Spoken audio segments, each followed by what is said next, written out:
Burning Bridges, an Aliens fanfiction, written by Kruger, also known as Admiral Katz on fanfiction.net, at Sailing Bunny on Twitter, and the Sailing Rabbit on AVP Galaxy. Read by Kruger and edited by Denal Douglas. This story follows a different timeline to the current Alien universe. Some characters have been changed to reflect this timeline. Chapter 3 2175. Fallon left Gorman alone when he saw he was starting to break down. A feeling of loneliness had pierced through Gorman's chest with the intensity of someone with a knife. I have to focus on something else. It's the only way to keep this from getting worse. Come on. You go through this every time you come back from leave. Gorman put his head in his hands, looking down at the desk. A teardrop silently splashed down on the wood. Focus. You need to focus. Gorman sighed, taking a tissue from the box on his desk and drying his face. He stepped out into the hall, drawing in a deep breath, not wanting to be flooded with any memories. Then again, that's a difficult thing to hold back. Memories were their own beings, it seemed, coming and going as they pleased. They could disappear for months, or even years. They could pop up when they weren't wanted. They could be there, all the time, taunting and haunting. When it came to love, things that most would consider simple and mundane became the most powerful of memories. First hugs and kisses, smiling at each other in bed when they went to sleep, and waking up the next morning to smile at each other once more. Getting stuck in the rain or traffic, pushing each other down a grassy hill, just being in each other's company from dawn to dusk. All pleasant memories, tainted with a tinge of sadness. Adjusting his uniform, he walked down to the gym, seeing and hearing Fallon barking out orders and instructions. He noticed Private Wade assisting Towers on the bench, and was a little annoyed with the fact that Towers was listening to Wade rather than her own squad commander. Entering the gym, Gorman observed each of his Marines, guiding some on their form and then walking away when they had it. He glanced at Fallon, saying, "Sorry I exploded." No, it's all right, sir," Fallon replied. "Think I should have been a bit more helpful, to be honest." "It's fine. I just need to keep my mind occupied. It's not a crime to miss a loved one." "I know. There's nothing I can do about it, though. I know I can take time off, though, but I don't want to come back every time and feel empty, or like I've made the wrong decision to go as far as I can in the Marines." Fallon grinned a little. "Well, it's not like you're the only Marine who's married. A lot of people have been married and kept their careers going." He glanced out at the gym, looking a tad distant. "Paulson was, and he had a happy marriage plus a son. It's not about how much time you spend together physically. It's about patience and being able to understand each other and what makes each other happy." Gorman nodded. "And you're still technically a newlywed, so I can understand why you're anxious." "I think you'll be okay, sir." "Thanks. I appreciate the help. Any time, sir." Gorman noticed something from the corner of his eye, and then stood up, shouting, "Towers! You never bench press without a spotter! Where's Wade?" "Bathroom!" Towers called from the bench.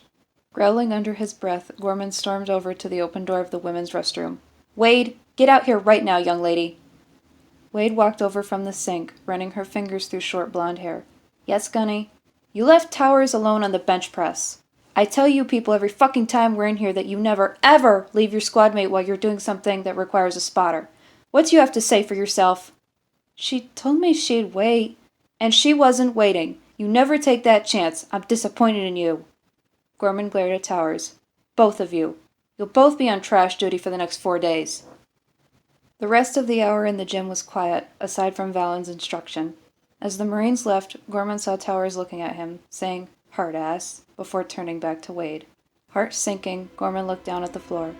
Maybe I was a little too hard on them.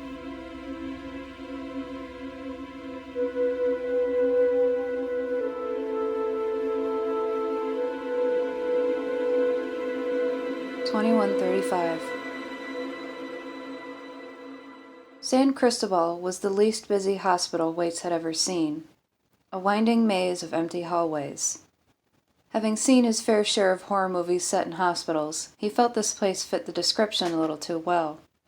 The only good part was that he didn't have to wait very long to see someone. Of course, that someone was Lingard.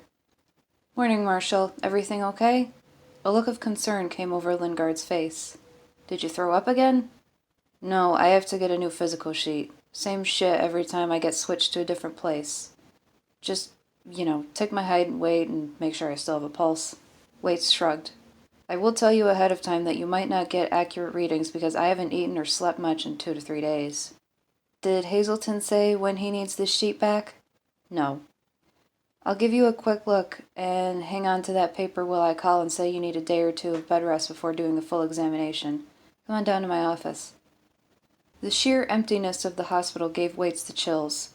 He sat in Lingard's office, constantly glancing out into the dimly lit hallway until Lingard closed the door. "How long has it been so deserted?" he asked. "Long time," Lingard replied. "Most of the residents are used to it, but they always say they never want to be in here at night. I tend to stay all night, just in case somebody needs me. I might sleep 1 night a week, but that's it. Take off your shoes and step on the scale." "I don't need to drop my trousers, do I?" "I won't make you if you don't want to." "Well, good. I really don't need you seeing my junk." It was hard for Lingard to not crack a smile, before gesturing for him to step off the scale and sit on an examination table. She listened to his heart and lungs, and felt the length of his spine, as well as his ribcage and belly for any palpable abnormalities. "So far, so good," she said. "No feelings of pain or pressure anywhere?" "No." Lingard shined a penlight in Waits' eyes, before holding his jaw open to shine the same light down his throat. "No redness, no swelling. Good." She pulled the light from his mouth. "I won't do any blood or urine tests just yet. I'll give you some vitamin supplements and send a message to Hazelton. Best advice for you is to get 3 meals in you and a full night's sleep." "Whatever you say, Doc." Waits got off the table, putting his jacket back on. Are you busy?" "Not at the moment. Why?" "Well, maybe you could join me for coffee?" Did that just come out of my mouth? "I suppose. Wouldn't hurt." "Hey, you've been nice to me for the last day and a half. Least I could do to repay you." "I just remembered I have a patient to tend to. I'm sorry. Maybe tomorrow." Lingard quickly took a clipboard from her desk, which Waits had noticed was devoid of any papers. Maybe I should have worded myself differently. I must have said something to upset her. Not bothering to question her about it, Waits left San Cristobal. I don't feel like going through this creepy maze anyways. The rest of the day dragged. Hazelton didn't seem fond of Lingard giving Waits a day to pass without consulting him about it. In fact, when Waits returned to San Cristobal to see if Lingard was back in her office, all he found was a message from Hazelton. "Sevastopol already runs as slow as it does, Doctor. Unless you found something drastically wrong with Waits, I don't want to hear any petty excuses for bed rest and vitamins. Someone could suddenly resign tomorrow, so I need all the marshals I have. If he's still complaining about post-cryo sickness, then maybe he should just go home or get a softer post. I'm not going to put up with anyone shirking their duties for minuscule aches and pains. Command probably made a big mistake with this one. Maybe I should contact them and have them swap out Waits for a basic training graduate. This is ridiculous. I want those physical papers filled out by this evening. Hazelton out." Waits had felt diminished before, usually from family, but never from a coworker. This shouldn't bother me. I guess the only reason it does is because I don't know how long I'm going to be here. He turned to leave the room, a heavy feeling settling in his chest. He paused upon seeing Lingard in the hallway. "Oh good, I found you. Been looking all over for you." She gestured for him to go back inside the room. "What exactly were you doing in my office?" "Looking for you, actually," Waits replied. "You forgot to give me the vitamins." "We're not going to bother with the vitamins. Hazelton wants that physical sheet by tonight, so I'm just going to do those tests now." "I told you this morning. We don't have time. I'm sorry." Arguing seemed pointless. Waits took off his jacket. "All right, take blood and give me the cup. Just don't make me piss in front of you. You can give me a sample in the restroom. You can do it in the hallway. I don't care. Just give me a sample." Waits stood still, glancing up at the ceiling while Lingard took a blood sample. He was tempted to ask why she seemed so flustered. Was it just because of Hazelton? Or did it have something to do with her running out on him after he made a simple offer of coffee? Whichever it was, he didn't feel like asking, lest he made her more upset. After capping the blood samples, Lingard handed Waits an empty plastic cup. You don't need to fill it all the way. Got it. Grabbing his jacket and the cup, Waits headed out into the hallway toward a restroom. A second later, everything went black.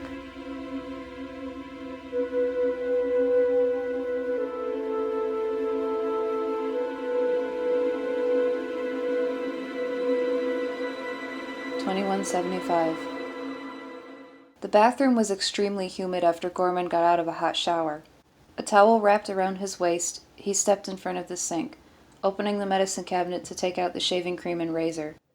Beads of water dripped down his forehead as he applied a layer of the cream to his face. As he placed the razor to his cheek, someone knocked on the door. "Busy!" Gorman called. The knocking continued. "I'm here for garbage!" Towers yelled. "Wait just a minute!" More knocking. Gorman took a breath. Just ignore her. The door opened. Gorman whirled around to see Towers taking the small garbage can from next to the toilet. "You are not allowed to just walk into my private quarters!" Gorman shouted. "You wanted me to take care of the garbage," Towers said. She looked him up and down, thoroughly embarrassing Gorman. Nice abs, by the way. She walked out of the room with the trash can. A minute later, after dumping its contents in the large rolling bin out in the hall, she returned the can, and closed the bathroom door as she went. After finishing his shave, Gorman rinsed the razor and threw water on his face before applying aftershave gel. Smooth, and smelled nice. It was a scent Lydia liked in particular. She claimed she could kiss him for hours after he had freshly shaved. Their nighttime routine usually depended on the season.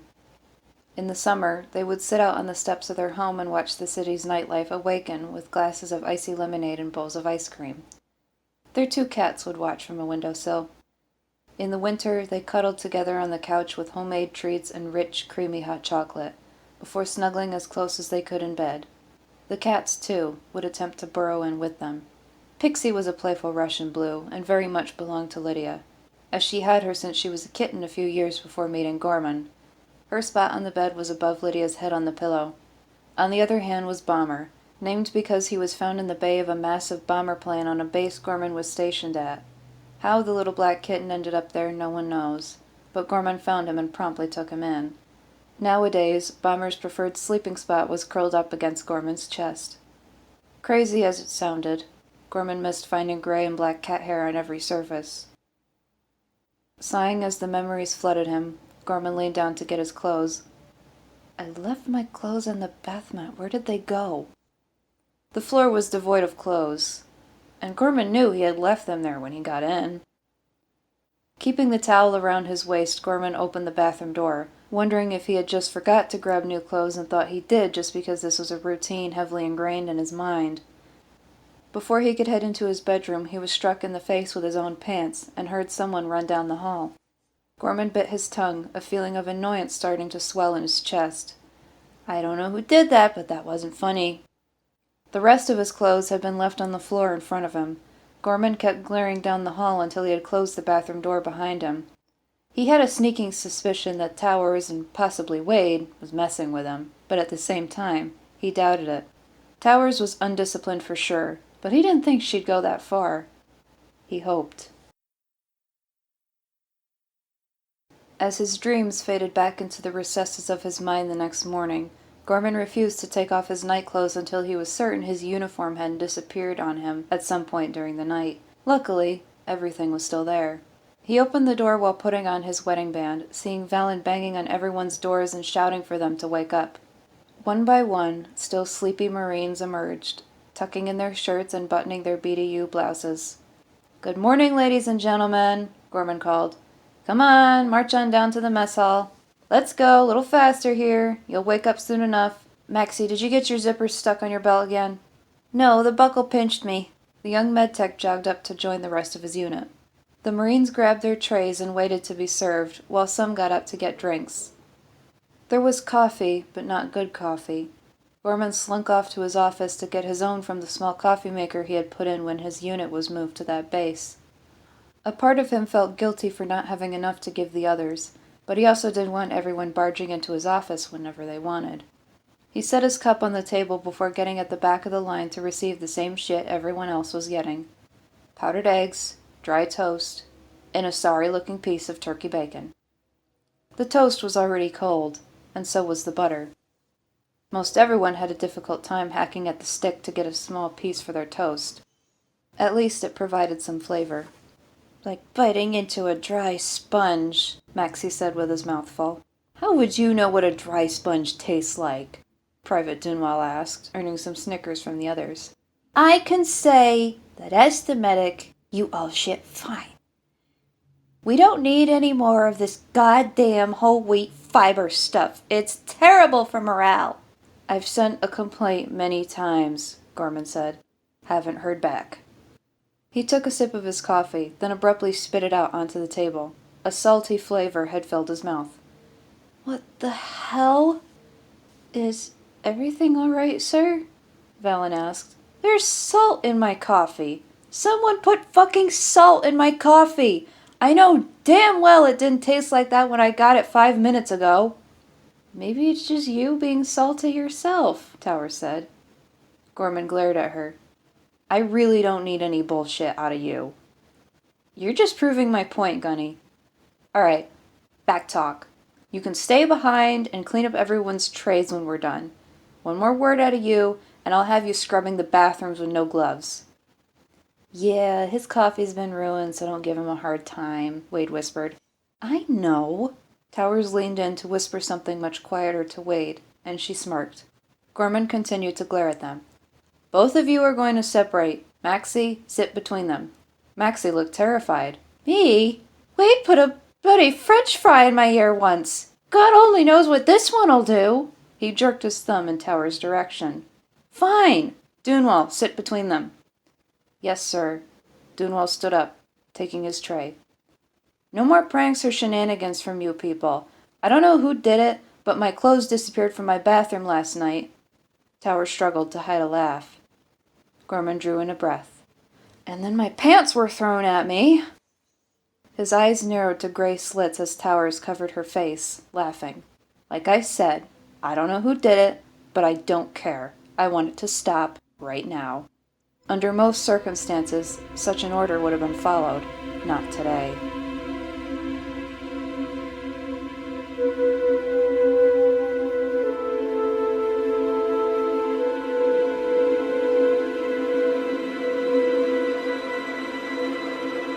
"21:35. What little remained of Sevastopol's medical staff had sprinted from their posts when they heard the heavy thud of weights passing out on the floor. Lingard was already kneeling next to him. Stay calm. No need to panic. Can somebody help me get him on a bed? Shit, what happened? Dr. Morley skidded to a halt and dropped to his knees. He just had a blood sample taken. He hasn't slept or had sufficient food in over 2 days. Well, that's a recipe for disaster right there. Why the hell would you take a blood sample if you knew he was in a wake state? Marshal Hazelton wants his physical papers finished before tonight. You know you can't argue with him. You can when we have evidence this man needs to be taken off duty until he gets better. Then I guess this is our evidence. I did what I could. All right, let's get him off the floor and in a room. He should come around soon.